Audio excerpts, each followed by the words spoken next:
من الشیطان الرجیم بسم اللہ الرحمن الرحیم الحمد للہ والصلاة والسلام علی رسول اللہ وعلی آلہ وصحبہ ومن والاه. تمام دیکھنے والوں کو اور تمام ناظرین کرام کو السلام علیکم ورحمۃ اللہ وبرکاتہ. ناظرین کرام، آج کا دور سائنٹیفک دور ہے، آج کا دور بہت فاسٹ دور ہے. آج کے دور میں ہم یہ دیکھتے ہیں کہ جو ہماری جو ینگ جنریشن ہے یا ہم سے بعد والی جو جنریشن ہے اس کی جو سوچ ہے وہ بہت زیادہ فاسٹ ہے، بہت زیادہ لمبی باتوں کو، لمبی چیزوں کو ایکسیپٹ نہیں کرتے. اگر آپ ان کو کسی بھی طرح کی کوئی تعلیم و تربیت دینے لگیں تو وہ تھوڑی سی دیر میں بور ہو جاتے ہیں. اگر آپ ان کو کوئی انسٹرکشنز دینے لگیں تو وہ آپ کو یہ کہہ کر ٹال دیتے ہیں کہ یہ تو پرانی باتیں ہو گئی ہیں یا یہ ہمارے دور کے حساب سے نہیں ہے. یا ٹیکنالوجی کے بارے میں زیادہ تر پیرنٹس کو یہ سننے کو ملتا ہے کہ آپ کو کیا پتا ٹیکنالوجی کے بارے میں. تو یہ سارے کے سارے ایشوز ہیں آج کے دور کے، اور ان ایشوز کو کس طرح سے ریزالو کیا جائے. تربیت اولاد آج کا ہمارا ٹاپک ہے، اور یہ تربیت اولاد کی اہمیت کیا ہے اور یہ جو ذمہ داری ہے یہ سب سے پہلی کس پر عائد ہوتی ہے. اور اس کے بعد ہم یہ جانیں گے کہ اب اس کے طریقہ کار کیا ہوں گے، کس طرح سے آج کے دور کے پیرنٹس یا آج کے دور کے جو مینٹورز ہیں وہ کس طرح سے بچوں کی تربیت کریں، کس طرح سے ان کو ان کے اقدار کے ساتھ میں، ان کے کلچر کے ساتھ میں اور دین اسلامی کے ساتھ میں کس طرح سے جوڑیں. تو یہ سارے کے سارے سوالات کے جوابات آپ کو ملیں گے ہماری بہترین اسکالر محترمہ امتیاز جاوید خاکوی صاحبہ. السلام علیکم ورحمۃ اللہ وبرکاتہ. وعلیکم السلام ورحمۃ اللہ وبرکاتہ. جی آپ بتائیے کہ تربیت اولاد کی اہمیت کیا ہے؟ شکریہ جان. بسم اللہ الرحمن الرحیم. قال رسول اللہ صلی اللہ علیہ وسلم کل مولود یولد علی الفطرۃ. ہر بچہ فطرت پر پیدا ہوتا ہے.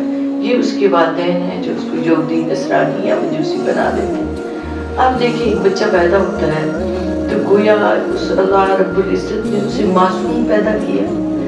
وہ بالکل اس کا دل، اس کے دماغ کی پلیٹ صاف ہے. اب آپ نے اس پر کیا تحریر کرنا ہے؟ یہ تحریر کرنے کی جو ذمہ داری ڈالی گئی ہے اولین وہ والدین پر ڈالی گئی ہے. آپ دیکھیں تو مسلمانوں میں پیدائش کے ساتھ ہی اس کے کانوں میں اذان دی جاتی ہے، اللہ اکبر کی صدائیں اس کے کانوں میں پڑتی ہیں. اور ماں باپ سے یہ نہیں پوچھا جائے گا کہ انہوں نے یہ سبزی کھائی تھی یا نہیں کھائی تھی، فلاں گوشت کھایا تھا یا نہیں کھایا تھا.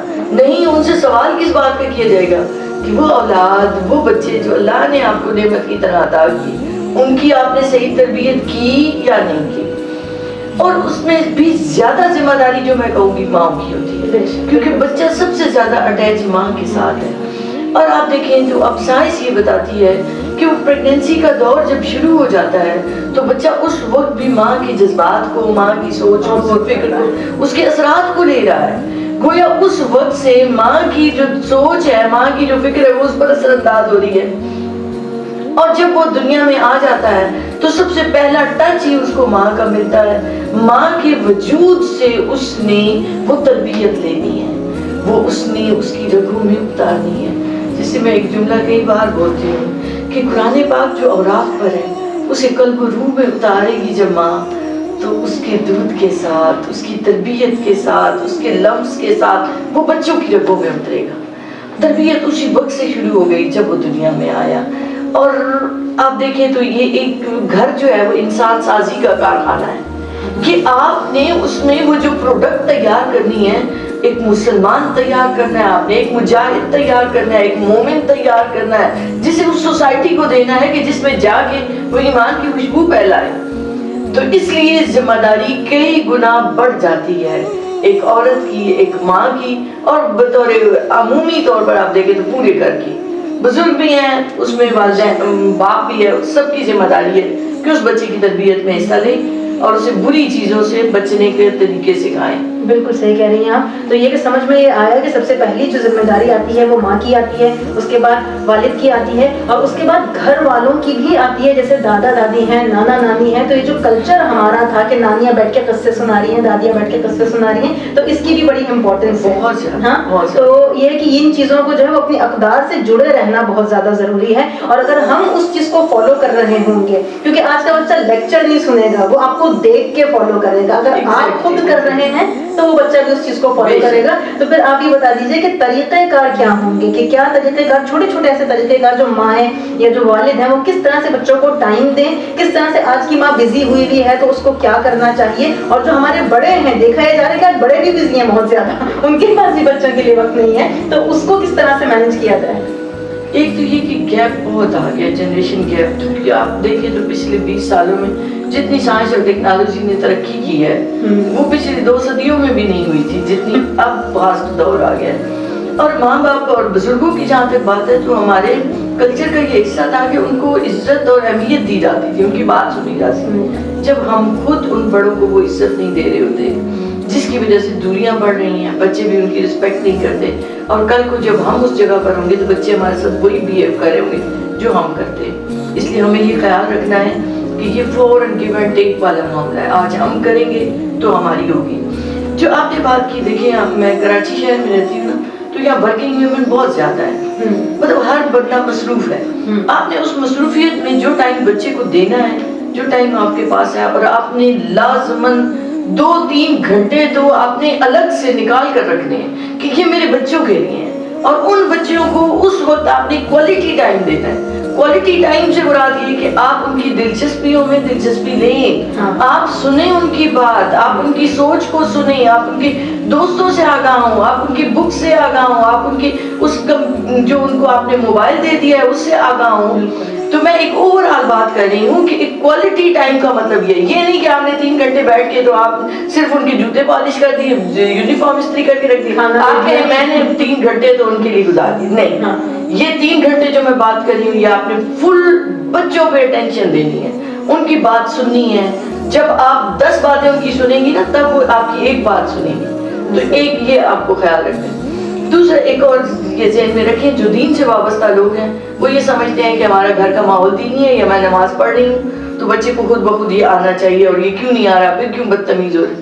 یاد رکھیے میں اور آپ اس قابل نہیں ہیں کہ ہم بچوں کی صحیح تربیت کر سکیں.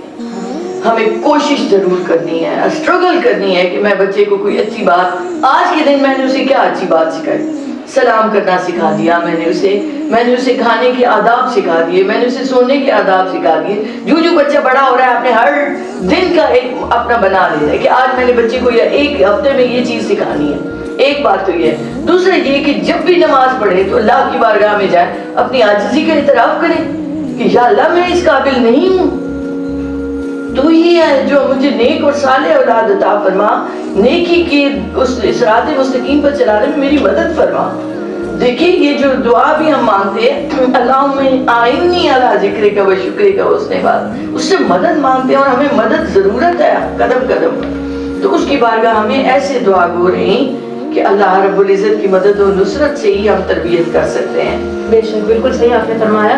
تو سمجھ میں یہ آیا کہ دیکھیں اگر دین کے اوپر صحیح انداز سے ہم چلیں گے, نبی کریم صلی اللہ علیہ وسلم کی تعلیم پر صحیح طرح سے ہم چلیں گے, تو ہماری اولاد بھی اس چیز کو فالو کرے گی, کیونکہ وہ دیکھ کے زیادہ فالو کر رہے ہیں. تو ہم یہ دیکھیں کہ نبی کریم صلی اللہ علیہ وسلم حدیث شریف میں کیا فرما رہے ہیں, تو اس میں تربیت کا ایک خلاصہ سمجھ میں آ رہا ہے. کیا ہے؟ مروا ابناءکم للصلاۃ لسبع وضربوہم علیہا لعشر, کہ اپنے اولاد کو 7 سال کی عمر سے نماز کی تلقین کرنا شروع کرو, اور 10 سال کی عمر میں نماز کے لیے مار سکتے ہو یا مارو ان کو. تو اس سے ہمیں یہ سمجھ میں آتا ہے کہ یہ ایک کرائٹیریا بنا دیا, یہ ایک ایج کا جو پورا پروسیس ہے وہ بتا دیا, جو کہ دیگر اقوام یہود و نصارہ اور دیگر اقوام جو ہیں اس چیز کو بھی وہ بھی سمجھ رہے ہیں, اور انہوں نے اپنی کتابوں میں اس چیز کو مینشن کیا ہوا ہے کہ پیدائش سے لے کر 7 سال کی یا 5 سال کی عمر تک بچے کو آپ نے صرف محبت دینی ہے, صرف پیار دینا ہے, اپنائیت دینی ہے, اپنی امپورٹنس اس کی دل میں ڈالنی ہے, تاکہ وہ آپ کی امپورٹنس کو, آپ کے بڑے ہونے کو سمجھ لے. اور اس کے بعد کی جو کیا کہتے ہیں جو ایج آتی ہے, اس میں آپ نے ان کی تربیت کرنی ہے, ان کو سکھانا ہے, ان کو سمجھانا ہے, یعنی چھوٹی چھوٹی سی انسٹرکشنز دینی ہے. اور 10 سال کے بعد کی جو ایج آتی ہے اس میں آپ نے ان کی جو ہے وہ سختی کرنی ہے. اور اب آپ نے یہ دیکھنا ہے کہ جو آپ نے یہ پورا پروسیس کیا ہے, جو کہ پیدائش سے پہلے جیسا کہ آپ نے کہا شروع ہوتا ہے, اس کے بعد 7 سال کی عمر تک, اس کے بعد پھر 10 سال کی عمر کے بعد کیا کرنا ہے. تو یہ اب 10 سال کی عمر کے بعد یا 12 سال کی عمر کے بعد آپ کو ریفلیکٹ ہونا شروع ہو جائے گا اپنی اولاد میں کہ اس طرح سے آپ نے تربیت کی تو اس کا نتیجہ یہ نکل رہا ہے. یہی ہمارا ٹاپک تھا آج کا. امید ہے کہ آپ لوگوں کو بہت کچھ سمجھ میں آیا ہوگا اور آپ لوگوں نے بہت کچھ سیکھا ہوگا اس سے. انشاءاللہ نیکسٹ پروگرام میں آپ سے ملاقات ہوگی. تب تک کے لیے السلام علیکم ورحمۃ اللہ وبرکاتہ.